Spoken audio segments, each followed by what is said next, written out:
name's Fiona McArthur. I am the manager of Bournemouth Coastal Bid and I'm a resident of Southbourne. Also have been involved in community events and activities for many years now.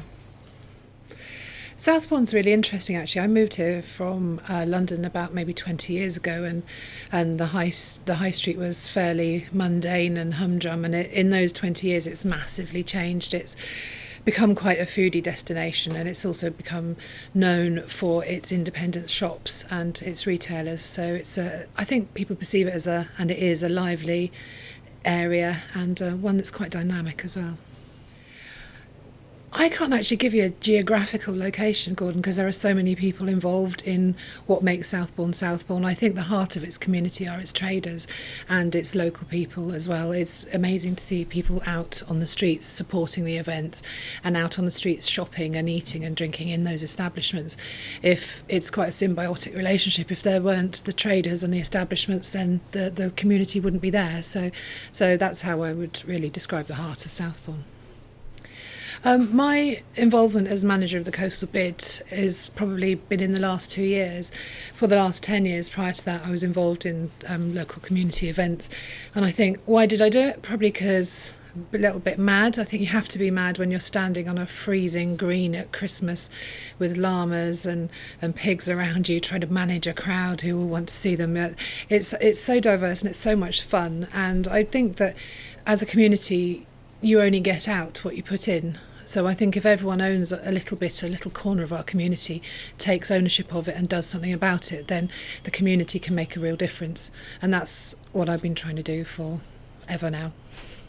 So the Coastal Bid looks after many areas along the coast of Bournemouth. So we start in Westbourne and we go through to Eastcliff, Westcliff, Pier Approach, to Boscombe, Southbourne, Pokesdown, Tuckton, and then Hengistbury Head at the other end. So we look after essentially 8 areas, and each of those areas are very different. Each of them has a different personality. So for instance, on the Eastcliff and the Westcliff, we've got hotels, probably over 200 hotels, I'd say. Southbourne is very different. It's got a lot of independent shops. Boscombe has bigger shops and more, and the precinct to consider, whereas Tuckton again is smaller and has the independent shops. So each has a different personality, and it's been really interesting for me on the day that lockdown was announced. Part of a lot of my job was to organise events and to bring people into the areas, and as Boris made his announcement, the penny dropped that actually my job was going to change and it was going to become business support, and it was at the hard end of what the Coastal Bid does. So I have seen during that time since lockdown lockdown, each of the businesses adapt in their own way. So on the Eastcliff and the Westcliff, we've had all of the hotels implementing the Good to Go logo and procedure recommended by Visit England, so that their guests can be absolutely sure they're COVID secure when they come into their premises, to the other extent where we've seen businesses and hospitality have to now close their doors at 10 o'clock, have to wear masks, have to check in with the track and trace. And the overriding thing that I've noticed since all of this happened is how resilient these people are, and how they are, despite the fact that some of the decisions closing at 10 o'clock don't make an awful lot of sense to them, they will adapt and they will make the best of them. They will set aside parts of their pub for quiet home working with free Wi-Fi, for instance, the brew house and kitchen. And that they innovate all the time, and they deal with these things all the time. And really, I hope that this innovation enables them to cruise through this period as much as they can, so we can look forward to better times in 2021. I think that nobody can deny one of the impacts of COVID is that people's focus has changed an awful lot. So for instance, people working in offices, they've discovered now that you don't need to hare around the town to different meetings. You can do it all on Zoom. It is possible to work from home, and those kind of digital innovations have enabled us to do that. So I think people will learn a lot in the long term from this. Also, businesses are a lot meaner and a lot leaner, and I think that can only help them in the future. I think that the traders and businesses in all of our areas, they have been making their best of this whole situation. They've been getting through it. They've been looking after their staff. They've been furloughing, unfurloughing their staff. They've been doing everything that they need to do to survive. Those efforts to survive won't have any bearing on their survival or not. Won't have any bearing on their survival if people don't use those businesses, if they don't go into their communities. Whereas prior to COVID, we were saying, come to our Halloween event, come to our Christmas events, buy a raffle ticket, have some mulled wine. This all goes back to supporting the community. That is not now possible this Christmas and this Halloween, for instance. So what local people can do is go and buy their Christmas turkey at the butcher's. They can go and buy Aunt Nellie's presents at the shop down the road in their areas. That comes back to the heartbeat of the area. That symbiotic relationship between the traders and the local people. That this is now when the local people need to give back to those traders.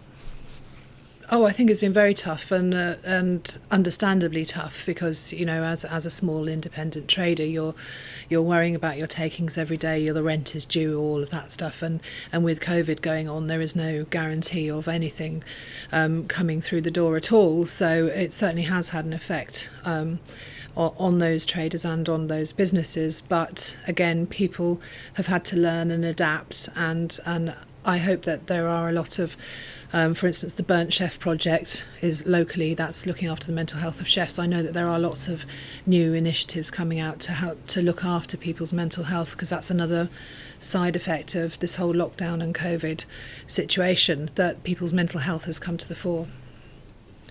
I think in a way the jobs are from a coastal bid point of view, the areas that we look after, Westbourne and Pier Approach and Southbourne, Pokesdown, Boscombe and Tuckton and Hengistbury Head, they have their individual identities. So in order to compete, they need to focus on the fact that they're accessible in the most part on bus, and there are car parks locally.